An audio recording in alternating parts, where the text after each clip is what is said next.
किस लेखनी से तूने मेरा भविष्य लिखा है? रुदन करते करते सुबह हो गई महाराज। समस्त ब्रजमंडल के लोगों को पता चला है, वृंदावन के समस्त लोग आकर के अक्रूर के रथ को घेर लिए। अक्रूर तुझे मेरे कान्हा को लेकर के जाना है तो मेरे शरीर के ऊपर से रथ निकाल देना, हम ऐसे को जाने नहीं देंगे। समस्त गोपियां रथ के आगे लेट गई।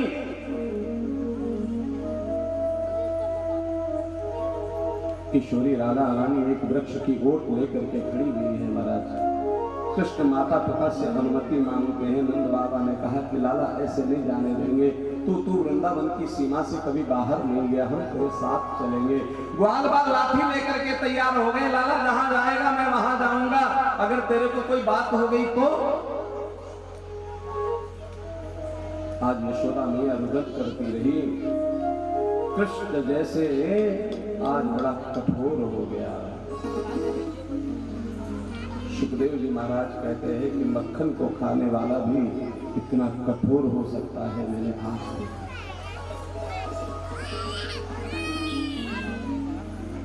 रथ पर महाराज बैठे ही थे कि दृष्टि पड़ी किशोरी जी एकदम शांत मुद्रा में, न रो रही हैं, न हंस रही हैं, न कुछ कह रही हैं, सिर्फ एक टक श्री कृष्ण के मुखमंडल को निहार रही हैं। कृष्ण रथ से कूद पड़े और किशोरी जी के पास गए।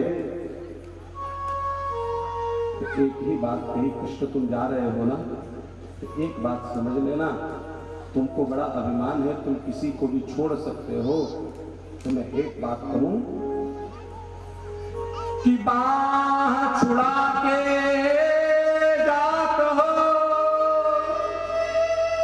निबल जानी के मोह। मुझे निर्बल जान करके तूने झटक दिया ना।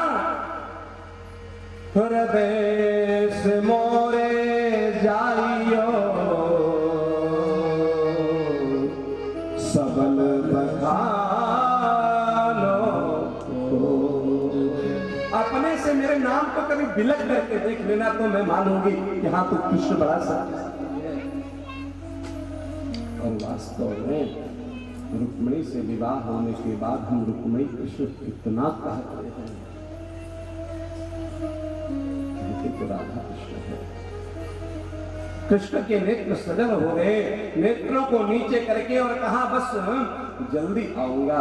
इतनी बात कह करके रथ पे आरूढ़ हो गए। महाराज रथ चला जा रहा है, यमुना पर पहुंचा।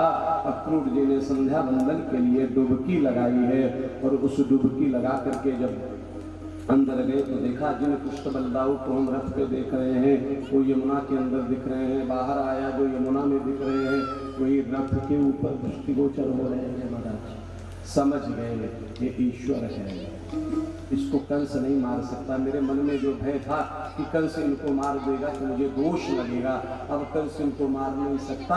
अब तो कंस को ये मारेंगे तो एक पापाचारी का वध होगा, उसका पुण्य भी हमें ही प्राप्त होगा। थोड़ा आगे चले तो कृष्ण के सखाओं ने देखा कि हमारे जोड़ा थोड़ा कपड़े फजीते से लग रहे हैं, गाँव घर के से लग रहे हैं और हम शहर में जा रहे हैं, थोड़ा शहर के जैसे बन जाए। तो लाला हमारे पास अनेक अच्छे कपड़े नहीं है। तो कृष्ण ने कहा क्या? बोले नदी के किनारे ये जितने वस्त्र पड़े हुए राजमहल के वस्त्र हैं और सबे भूमि गोपाल की। अब ननिहाल में आने के बाद, मामा के घर आने के बाद भांजों पर कोई प्रतिबंध नहीं रखता, कुछ तोड़े, कुछ फोड़े, कुछ खेले, कुछ पहरे। कृष्ण ने आदेश दे दिया। समस्त गोप वालों ने महाराज आकर के वस्त्रों को धारण कर लिया। अब तो एक रजक वस्त्रों का संरक्षण करता वहां आया और उसने कहा रे दुष्ट, तुझे पता है कि राजमहल के वस्त्र इन ग्वारों ने धारण कर रखे हैं, तुम गंवारों ने धारण कर रखे हैं।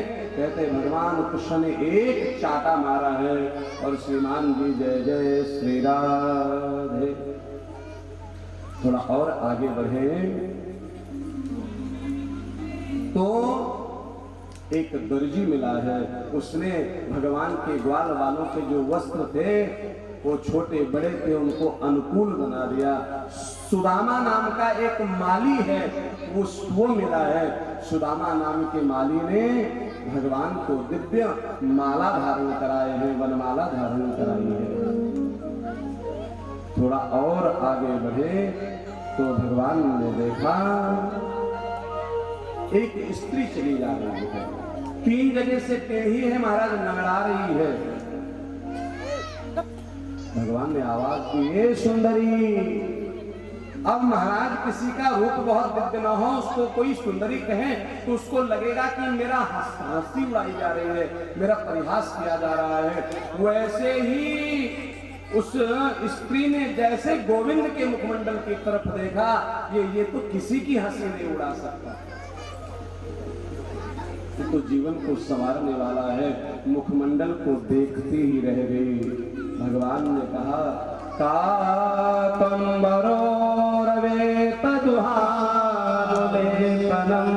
तेरे हाथों से बड़ी सुगंध आ रही है, क्या तेरे हाथ में चंदन है क्या? कस्यांगने वा कथय स्वसाधुना देहावयोरंग विलेपमुत्तमम् श्रेयस्ततस्तेन चिरात् भविष्यति। क्या ये चंदन ने मेरे नहीं लगा दोगी? आज उस त्रिवक्रा ने कटोरी ली है हाथ में, बोले आपको पता ही ये चंदन जो है ना, ये दास्यस्महं सुंदरकस्य सम्मतां त्रिवक्त्रनामार्यनुलेपकर्मणि। मैं कंस की दासी हूँ, मेरे द्वारा बनाया हुआ चंदन बड़ा कंस को प्रिय है। मदभावितं भोजपतेरप्रियं विना युवां पुण्यमस्तदर्हति। लेकिन मैं तुझे चंदन जरूर लगाऊंगी। भगवान के मस्तक पर जैसे ही चंदन लगाया, भगवान ने एक हाथ पकड़ लिया, एक पैर पर पैर रखा, हाथ पकड़ करके ठुड्डी पर हाथ मारा तो जो 3 जगह से टेढ़ी थी वो परम दिव्य महाराज स्त्री बन गई। बोले भक्त वत्सल भगवान की। आगे पहुंचे, कुलियासण हाथी था, बलराम और कृष्ण ने उसको आगे पीछे धकेल करके धड़ाम से पृथ्वी पर पटका, उद्धार हो गया। धनुष यज्ञ में पहुंचे, धनुष को उठाया, लेत चढ़ावत खैचत गाड़े काउन लखा, देख सब ठाड़े। महाराज धनुष को भी तोड़ करके पृथ्वी पर डाल दिया है। टंकार की ध्वनि हुई, कंस उछल गया अपने आसन पर से। क्यों? काला आ गया। कौन काला? बोले वो जो कृष्ण है ना। अब पता है कंस को इतना भय लगता है कि पर्दे भी हटा दिए। क्यों? कृष्ण वर्ण देखना नहीं चाहता, जबकि वास्तव में कृष्ण वर्ण की कितनी तारीफ की गई पता है। सूर श्यामकारी कमरी में चढ़े न दूधो। बोले कृष्ण काले क्यों है? बोले संसार का रंग नहीं चढ़ता।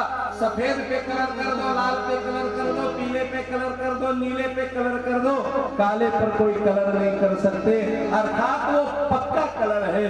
कहने का तात्पर्य जो कृष्ण है ना, वो बदलता नहीं है, वो एक निश्चित है। इसलिए भगवान ने उसको धारण किया है। आदरणीय सुखदेव जी महाराज कहते हैं, राजन परीक्षित करेणवामेन सलेलमुद्धतं सज्जं चक्रत्वा निमिषेण पश्यताम् नृणाम्बितस्य प्रबभञ्जमध्यतो यथेक्षुदण्डं मदकर्जुरुक्रमम्